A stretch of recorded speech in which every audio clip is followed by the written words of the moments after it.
تحفظات کا ذکر فرمائیں۔ رسول اللہ صلی اللہ علیہ وسلم نے گفتگو کا آغاز قرآن مجید کی تلاوت سے کیا، پھر آپ نے اللہ کی طرف دعوت دی، اسلام قبول کرنے کی سب حاضرین کو ترغیب دی اور پھر فرمایا ابائکم علی ان تمنعون مما تمنعون منہ نساکم و ابناکم، میں تمہاری بیعت اس شرط پر لوں گا کہ تم اس بات کا عہد کرو کہ تم میرا اس طرح دفاع کرو گے جس طرح تم اپنی عورتوں اور بیٹوں کا دفاع کرتے ہو۔ سیدنا برا بن معرور نے رسول اللہ صلی اللہ علیہ وسلم کا ہاتھ پکڑا اور کہا، ہاں قسم ہے اس ذات کی جس نے آپ کو حق دے کر بھیجا، ہم آپ کا دفاع بالکل اسی طرح کریں گے جس طرح ہم اپنے اہل خانہ کا دفاع کرتے ہیں۔ اے اللہ کے رسول، آپ ہماری بیعت قبول فرمائیں، ہم نسل در نسل جنگجو قوم ہیں۔ برا بن معرور رسول اللہ صلی اللہ علیہ وسلم سے بات کر رہا تھا کہ بنو عبداللہ اشہل کے حلیف ابو حسین بن تہان نے مداخلت کرتے ہوئے کہا، اے اللہ کے رسول، ہم سب لوگوں کو پس ڈال کر آپ کے ساتھ تعلق جوڑ رہے ہیں، سب لوگوں کے ساتھ ہمارے عہد و پیمان منقطع ہو جائیں گے، کہیں ایسا تو نہیں ہوگا کہ جب اللہ تعالیٰ آپ کو غلبہ عطا کر دے تو آپ ہمیں چھوڑ کر اپنی قوم کے پاس واپس چلے جائیں۔ رسول اللہ صلی اللہ علیہ وسلم کی اس کی بات سن کر مسکرا دی اور فرمایا، بل الدماء الدماء والحدم الحدم انا منکم وانتم منا احارب من حربتم وسالم من سلمتم۔ اب میرا تمہارا جینا مرنا ایک ہوگا، میں تم سے ہوں اور تم مجھ سے ہو، صلح ہو یا پھر جنگ ہو آپ کے سنگ ہوگی۔ رسول اللہ صلی اللہ علیہ وسلم نے فرمایا، آپ اپنے میں سے 12 نمائندے منتخب کریں جو تمام معاملات کے ذمہ دار ہوں۔ تو انہوں نے 12 نمائندوں کا انتخاب کیا، 9 خزرج قبیلے کے اور 3 اوس قبیلے کے تھے۔ مدینہ منورہ کی خواتین میں سیدہ ام عمارہ رضی اللہ عنہا پہلی خاتون تھی جنہوں نے سب سے پہلے بیعت کرنے کی سعادت حاصل کی۔ اس کے بعد سیدہ ام منیع رضی اللہ عنہا نے بیعت کرنے کا شرف حاصل کیا۔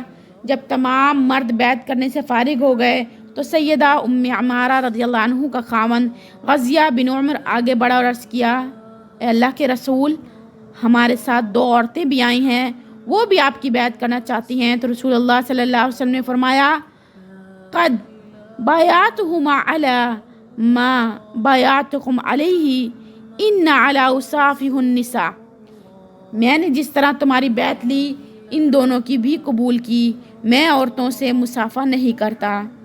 انصار کا وفد اپنے نمائندوں کے ہمراہ رسول اللہ صلی اللہ علیہ وسلم کے ساتھ ملاقات کے بعد مدینہ منورہ کی طرف راضی خوشی واپس آیا۔ ہر ایک نے اسلام کی نشر و اشاعت کے لیے بھرپور کردار ادا کیا اور سبھی رسول اللہ صلی اللہ علیہ وسلم کی مدینہ منورہ تشریف آوری کا انتظار کرنے لگے۔ جنگ احد میں سیدہ ام عمارہ کی بہادری، سیدہ ام عمارہ رضی اللہ عنہ نے جہاد کا سفر جنگ احد سے شروع کیا۔ ام سعد بنت سعد بن ربی رضی اللہ عنہا اس جنگ کی رودات بیان کرتی ہوئی فرماتی ہیں کہ میں سیدہ ام عمارہ رضی اللہ عنہا کے پاس گئی اور اس سے عرض کیا، آپ مجھے جنگ احد کے حوالے سے اپنا کوئی واقعہ بتائیں۔ تو سیدہ ام عمارہ رضی اللہ عنہا نے فرمایا، میں صبح کے وقت میدان احد کی طرف روانہ ہوئی، میں لوگوں کو دیکھ رہی تھی کہ وہ کیا کر رہے ہیں، میرے پاس مشقیزہ تھا جس میں پانی تھا، میں چلتے ہوئے رسول اللہ صلی اللہ علیہ وسلم کے پاس پہنچ گئی۔ آپ صلی اللہ علیہ وسلم صحابہ کرام کی جھرمٹ میں تھے۔ پہلے مرحلے میں مسلمانوں کا پلڑا بھاری تھا، لیکن جب مسلمانوں کو ہزیمت کا سامنا کرنا پڑا تو میں رسول اللہ صلی اللہ علیہ وسلم کا دفاع کرنے کی غرض سے میدان جنگ میں دشمن پر اپنی تلوار سے حملہ آور آئی اور میں نے اس جنگ میں تیر کمان کا بھی استعمال کیا اور لڑائی میں زخمی بھی ہوئی۔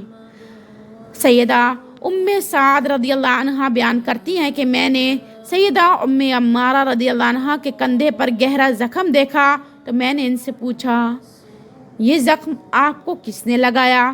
ام عمارہ رضی اللہ عنہ نے کہا ابن قیمہ نے۔ ہوا یہ کہ دوران جنگ میں لوگ بکھر گئے۔ ابن قمیہ چیختے ہوئے کہنے لگا لوگو مجھے بتاؤ کہ محمد صلی اللہ علیہ وسلم کہاں ہیں؟ اگر آج وہ بچ گئے تو پھر میں نہیں بچوں گا۔ یہ صورتحال دیکھ کر مصعب بن عمیر اور دیگر چند مجاہدین اس کے بالمقابل آئے۔ میں بھی ان کے ساتھ تھی۔ ابن قمیہ نے مجھ پر وار کیا، میں نے بھی اس پر اپنی تلوار سے وار کیا، لیکن اللہ کے اس دشمن نے 2 دریں پہن رکھی تھیں۔ اس کے وار سے میرے کندھے پر یہ گہرا زخم لگا۔ زمرہ بن سعد مازنی اپنی دادی کے حوالے سے بیان کرتے ہیں کہ میری دادی جنگ احد میں شریک تھی۔ انہوں نے مجاہدین کو پانی پلانے کی خدمات سر انجام دی تھی۔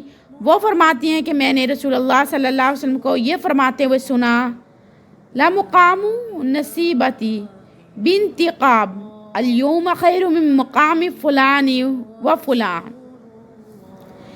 آج نصیبہ بنت قعب کا مقام و مرتبہ فلاں اور فلاں کے مقام و مرتبے سے بہتر ہے۔ زمرہ کی دادی کا نام ہند تھا۔ انہوں نے سیدہ ام عمارہ رضی اللہ عنہ کو دیکھا کہ وہ جنگ احد میں انتہائی جوش و ولولے کے ساتھ دشمنوں کے ساتھ لڑ رہی تھیں، اور انہوں نے اپنی کمر کے ساتھ پٹکا باندھ رکھا تھا۔ جنگ کے دوران میں انہیں 13 زخم لگے۔ ابن قمیہ نے ان کے کندھے پر وار کیا جس سے ایک گہرا زخم لگا۔ سیدہ ام عمارہ رضی اللہ عنہ پورا سال اس زخم کا علاج کرواتی رہیں۔ جنگ احد سے فارغ ہونے کے بعد رسول اللہ صلی اللہ علیہ وسلم کی طرف سے اعلان کیا گیا کہ دشمن کے تعقب کے لیے حمراء الاسد کی طرف تمام مجاہدین پیش قدمی کریں۔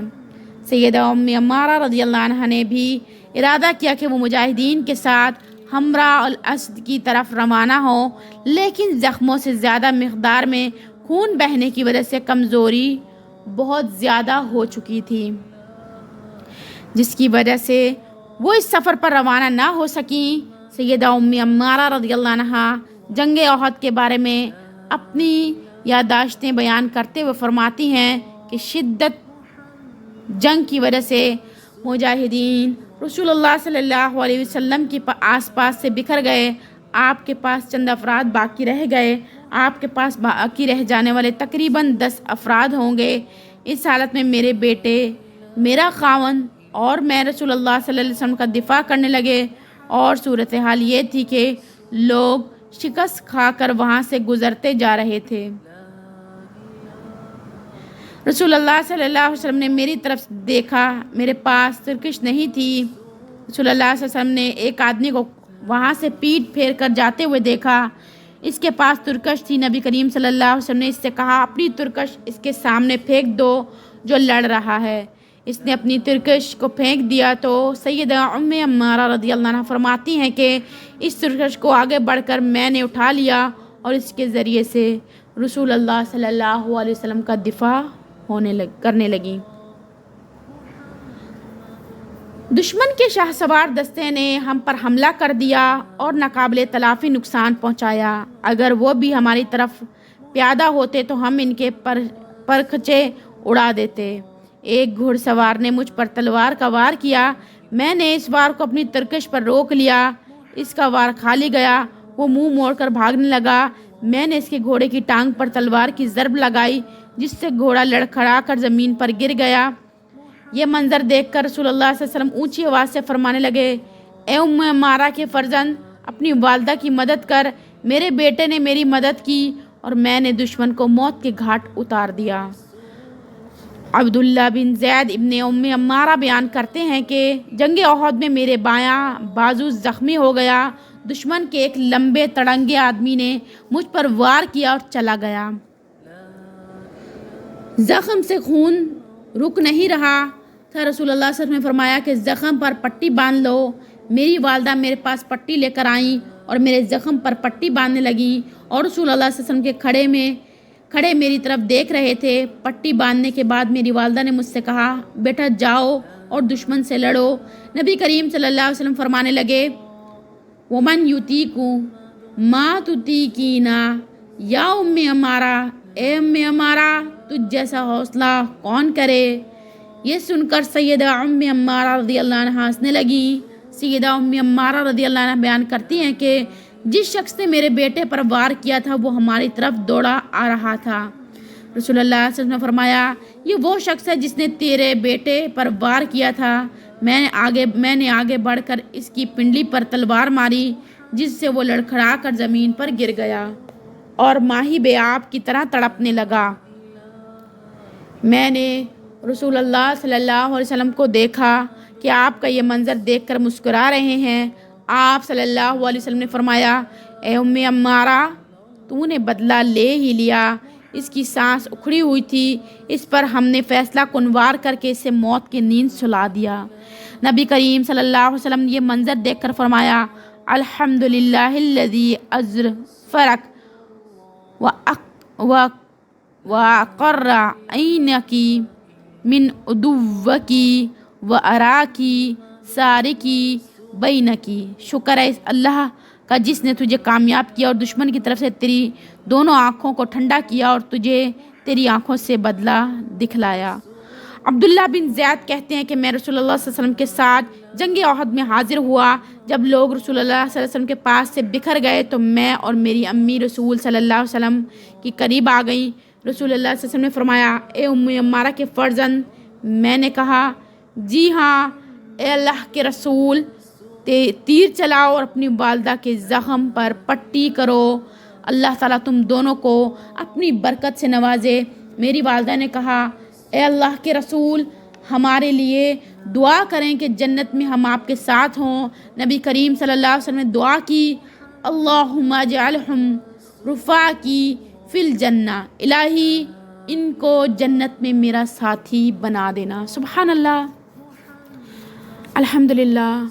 اللہ کی ذات کتنی غفور الرحیم ہے، جس نے ہمیں یہ توفیق بخشی کہ ہم کتنے پیارے لوگوں کے بارے میں پڑھ رہے ہیں، کس طرح اللہ کے رسول سے جنت کے لیے دعائیں کروا رہے ہیں، وہ کس طرح ان کو جنت کی بشارتیں مل رہی ہیں، کس طرح وہ جنت میں اللہ کے پیارے محبوب کا ساتھ مانگ رہے ہیں۔ کیا ہم میں بھی اتنی تڑپ، اتنی طلب ہے پیارے نبی محمد صلی اللہ علیہ وسلم سے ملاقات کی؟ اپنا محاسبہ ضرور کرنا ہے، کیا ہم بھی اسی طرح تڑپتے ہیں نبی کا ساتھ پانے کی؟ اللہ ہمیں توفیق عطا فرمائے۔ سیدہ ام عمارہ رضی اللہ عنہ فرماتی ہیں کہ اس کے بعد مجھے جو بھی مصیبت لاحق ہوئی میں نے اس کی پرواہ نہیں کی۔ اے ام عمارہ تمہیں یہ پاکیزہ اور عمدہ دعائیں مبارک ہوں جو رسول اللہ صلی اللہ علیہ وسلم کی طرف سے تمہارے حق میں کی گئیں۔ تمہیں یہ قیمتی بشارتیں مبارک ہو۔ جنت میں رسول اللہ صلی اللہ علیہ وسلم کی رفاقت سے بڑھ کر اور زیادہ قیمتی نعمت کون سی ہو سکتی ہے؟ کتنی پیاری بات ہے نا، نبی پاک صلی اللہ علیہ وسلم کا ساتھ مانگا آخرت میں۔ کتنے خوبصورت لوگ تھے۔ جہاد میں مستقل اخلاص سیدہ ام عمارہ رضی اللہ عنہ کو سب سے زیادہ غم اس دن لاحق ہوا جس دن رسول اللہ صلی اللہ علیہ وسلم دنیا فانی سے کوچ کر کے اپنے خالق حقیقی سے جا ملے۔ اس میں کوئی شک نہیں کہ رسول اللہ صلی اللہ علیہ وسلم کی جدائی مسلمانوں کے لیے سب سے بڑی مصیبت بن کر نازل ہوئی، لیکن سیدہ ام عمارہ رضی اللہ عنہ اپنی زندگی کے آخری لمحے تک جہاد میں مسلسل حصہ لیتی رہیں۔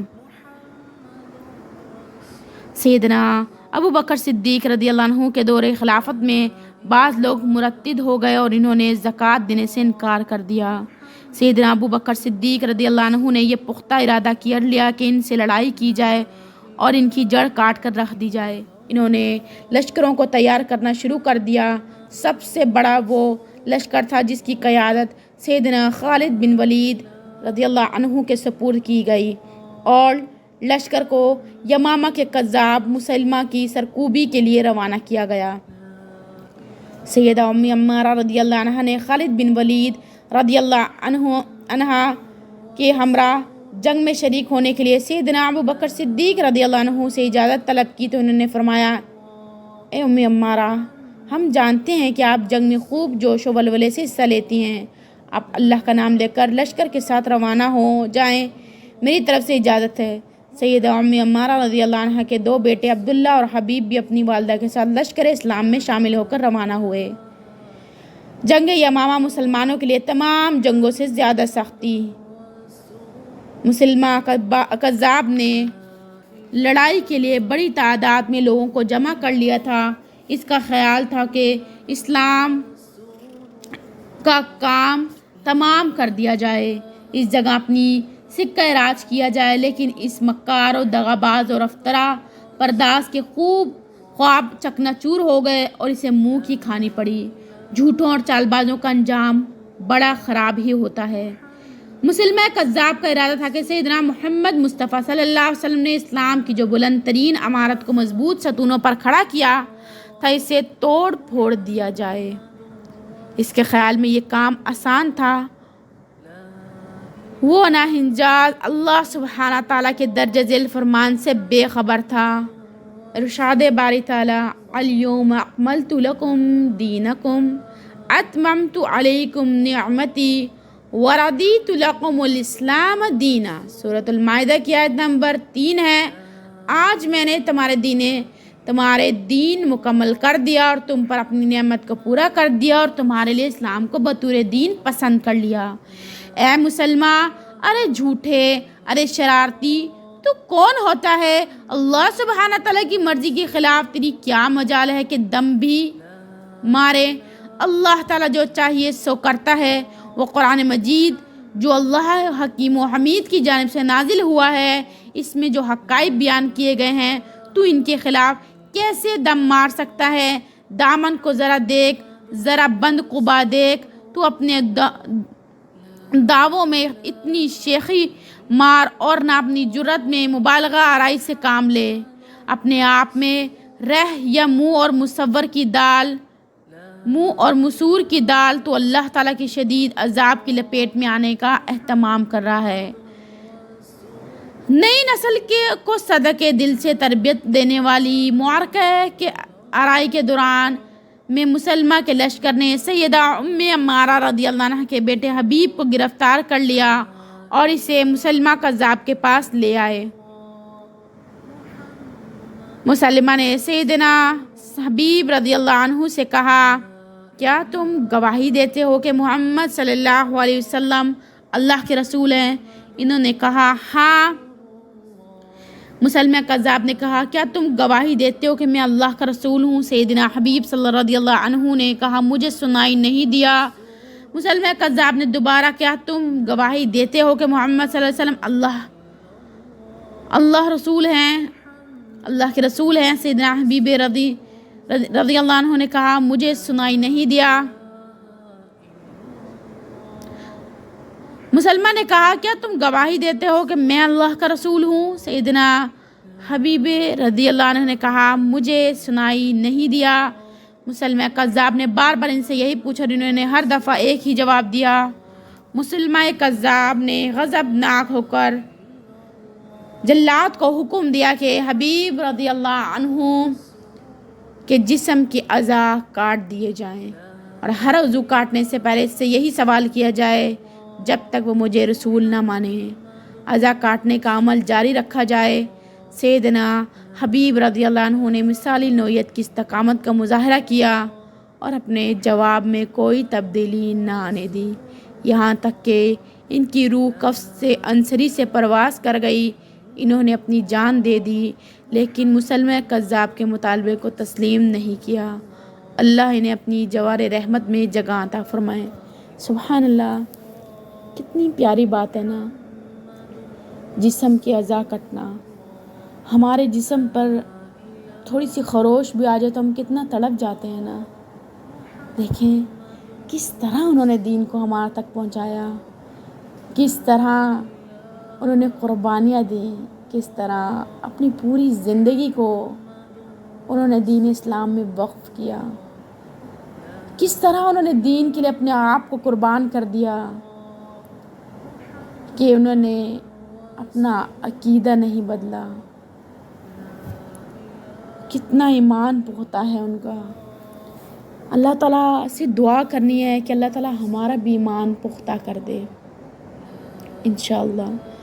مالک بن عمر سخوی نے اس موقع پر نہایت ہی عمدہ اشعار کہے، آپ بھی سنیے.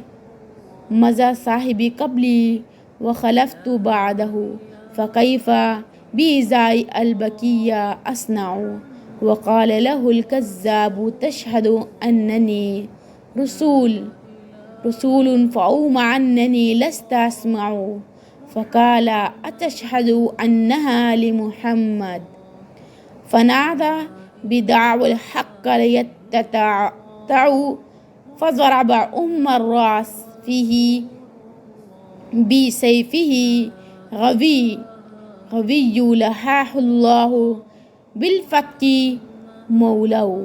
میرا ساتھی مجھ سے پہلے چلا گیا اور میرے پیچھے رہ گیا، میں اپنے باقی اعضاء کو کیا کروں گا؟ انہیں ایک چھوٹے نے کہا، کیا تم گواہی دیتے ہو کہ میں رسول ہوں؟ انہوں نے ارشاد کیا کہ مجھے سنتا ہی نہیں. اس نے کہا کہ تم گواہی دیتے ہو کہ محمد اللہ کے رسول ہیں؟ تو اس نے بغیر ہچکچاہٹ ببانگ دہل سچی بات کا اعلان کر دیا. اس پر اس کمینے ملعون ناہنجار نے اس کا سر قلم کر دیا. عمارہ کا دوسرا بیٹا مسلمہ کذاب کو قتل کر دیا. کیا سیدنا حبیب رضی اللہ عنہ کا خون رائگا جائے گا؟ ہرگز نہیں. اللہ عدل و انصاف کے ساتھ فیصلہ کرنے والا ہے. وہ یہ پسند نہیں کرے گا کہ سیدنا حبیب رضی اللہ عنہ کا خون رائگاں چلا جائے. جو مجاہد بھی جنگ یمامہ میں شریک ہوا، اس کی دلی تمنا یہ تھی کہ وہ مسلمہ کے کذاب کی گردن اڑانے میں کامیاب ہو، لیکن اللہ سبحانہ تعالیٰ نے چاہا کہ یہ اعزاز سیدنا حبیب رضی اللہ عنہ کے بھائی کو حاصل ہو. وحشی بن حرب کا ارادہ یہ تھا کہ وہ مسلمہ کذاب کو قتل کر دے. اس طرح اس کا وہ جرم مٹ سکے گا جو اس نے جنگ احد میں سیدنا حمزہ بن عبد المطلب رضی اللہ عنہ کو قتل کرنے کا کیا تھا. وحشی بن حرب نے اپنا نیزہ مسلمہ کذاب کی طرف سیدھا کیا اور اسے بڑی مہارت کے ساتھ پھینکا. نیزہ ابھی مسلمہ کذاب کے ناپاک جسم تک پہنچا ہی نہیں تھا کہ سیدنا حبیب رضی اللہ عنہ کے بھائی سیدنا عبداللہ بن زید رضی اللہ عنہ کی تلوار نے اس کذاب کے پرخچے اڑا دیے تھے. اللہ کے سوا کوئی نہیں جانتا کہ مسلمہ کذاب کو کس نے قتل کیا. جب سیدنا عبداللہ بن زید رضی اللہ عنہ نے اپنی والدہ کو مسلمہ کے قتل ہو جانے کی اطلاع دی تو وہ اللہ تعالیٰ کا شکر ادا کرنے کی غرض سے سجدہ ریز ہو گئیں. ان کے جسم پر اس جنگ میں 12 زخم لگ چکے تھے اور بازو بھی کٹ چکا تھا. سیدنا ابو بکر صدیق رضی اللہ عنہ نے اپنے رب تعالیٰ، اپنے رسول مقبول صلی اللہ علیہ وسلم اور اہل ایمان کے ساتھ وفاداری کا معاہدہ نبھاتے ہوئے مرتدین کے فتنے کو ہمیشہ کے لیے دفن کر دیا اور اسلام کے گلشن کو اس طرح بہار آشنا کر دیا جس طرح کہ وہ حبیب کبریائی سیدنا محمد مصطفیٰ صلی اللہ علیہ وسلم کی زندگی میں تھا. اللہ تعالیٰ انہیں جزائے خیر سے نوازے اور وہ مقام عطا کرے جس کا وہ اہل ہیں اور ان کا ٹھکانہ جنت میں بنائے. آمین. سیدنا ابو بکر صدیق رضی اللہ عنہ مومنہ مجاہدہ سیدہ عمارہ رضی اللہ عنہ کو نہیں بھولے. وہ اور سیدنا خالد بن ولید رضی اللہ عنہ ان کی تیمارداری کے لیے ان کے گھر تشریف لے جاتے رہے یہاں تک کہ وہ شفا یاب ہو گئیں. سیدہ عمارہ کے جہاد کی صحابہ کرام کی طرف سے قدردانی امیر المومنین سیدنا عمر بن خطاب رضی اللہ عنہ کے پاس چادریں آئیں. ان میں ایک لمبی چوڑی اور نہایت عمدہ چادر تھی. آپ کو مشورہ دیا گیا کہ یہ چادر آپ عبداللہ بن عمر کی اہلیہ کو دے دیں. تو امیر المومنین نے فرمایا، نہیں، میں یہ چادر اس سے زیادہ حقدار خاتون کو دوں گا اور وہ ہے سیدہ عمارہ نصیبہ بنت قاب رضی اللہ عنہ. میں نے جنگ میں رسول اللہ صلی اللہ علیہ وسلم کو یہ فرماتے ہوئے سنا تھا، ما التفت یمینا ولا شمالا الا وانا اراها تقاتل دونی. میں نے اپنے دائیں اور بائیں دیکھا تو میں نے اس حالت میں دیکھا کہ وہ میرے دفاع میں لڑ رہی ہے. سیدہ عمارہ رضی اللہ عنہ اپنی گفتار اور کردار میں ایک مثالی صدق دل رکھنے والی مومنہ اور مجاہدہ خاتون تھیں۔ انہوں نے اللہ کی راہ میں صبر سے کام لینے، جہاد کرنے، تکالیف برداشت کرنے اور اللہ کے کلمے کو سربلند کرنے میں ایک مثالی کردار ادا کیا۔ انہوں نے اپنے بیٹوں کو اللہ سبحانہ تعالیٰ کی محبت میں پروان چڑھایا اور ان کے دلوں میں رسول مقبول صلی اللہ علیہ وسلم کی محبت کے دیپ جلائے۔ جب وہ اپنے خالق حقیقی سے جان لیے تو رسول اللہ صلی اللہ علیہ وسلم ان سے راضی تھے۔ اللہ تعالیٰ سید ام عمارہ، ان کے خامند اور ان بیٹوں عبداللہ اور حبیب رضی اللہ عنہم پر اپنی رحمت کی برکھا برسائے۔ انہوں نے اپنی پوری زندگی اسلام کی سربلندی کے لیے صرف کی اور اس کا حق ادا کر دیا۔ اللہ تعالیٰ انہیں جزائے خیر سے نوازے اور ان کی کاوشوں کا انہیں پورا بدلہ دے اور ان سب کو اپنی رضامندی کی سوغات سے نوازے، آمین یا رب العالمین۔ سبحان اللہ، دین کے بہت ہی پیارے لوگ جنہوں نے اپنی زندگیوں کو وقف کیا۔ دیکھیں کس طرح ایک مجاہدہ، ایک عورت دین اسلام کے لیے لڑ رہی، جنگوں میں گئی، زخمی ہوئی، لیکن کمزور نہیں پڑی، اپنے ایمان کو گرنے نہیں دیا، اپنے بیٹوں کو قربان کر دیا اور بیٹوں کو کے جسم کے اعضاؤں کو کاٹا گیا، لیکن پھر بھی والدہ نے صبر کیا۔ نہ ہی کوئی شور، نہ ہی کوئی واویلا، بلکہ اللہ کی رضا میں راضی ہو گئے۔ کیا ہم اپنے رب کی رضا میں راضی ہوتے ہیں؟ کیا اللہ تعالیٰ ہم سے کبھی کچھ لے لے تو ہم اس میں راضی ہو جاتے ہیں؟ کبھی نہیں۔ ہمارے تو شکوے شکایتیں ختم نہیں ہوتی۔ لیکن صحابیات کی زندگی کو پڑھنے کا مقصد یہ ہے کہ ان کو دیکھیں کہ کس طرح ان کے ایمان تھا، ان لوگوں کا کس طرح ان کا تقویٰ تھا، کس طرح اپنی زندگی کو اللہ کی راہ میں لگاتے تھے، کس طرح اپنی زندگیوں کو قربان کرتے تھے۔ اصل مقصد تو یہ ہے ہم ان کی زندگیوں کو پڑھیں، ان کی زندگیوں سے سیکھیں، ان کی زندگیوں کو جانیں۔ اللہ تعالیٰ ہمیں اتنی توفیق عطا فرمائے کہ ہم ان کی زندگیوں کو اچھے طریقے سے پڑھ سکیں، جان سکیں، سمجھ سکیں، بلکہ عمل میں بھی لا سکیں۔ ان کے صبر سے ہم اپنے آپ میں عمل میں کچھ تبدیلی لا سکیں، ہم بھی ایسے مواقع پہ صبر کر سکیں۔ اگر کہیں کبھی لڑنا پڑے اپنے لیے ہی تو اس میں بھی ہم اپنا دفاع کر سکیں۔ اللہ تعالیٰ ہمیں اس قابل بنائے۔ سبحانک اللہم و بحمدک اشہد ان لا الہ الا انت استغفرک و اتوب الیک۔ السلام علیکم ورحمۃ اللہ وبرکاتہ۔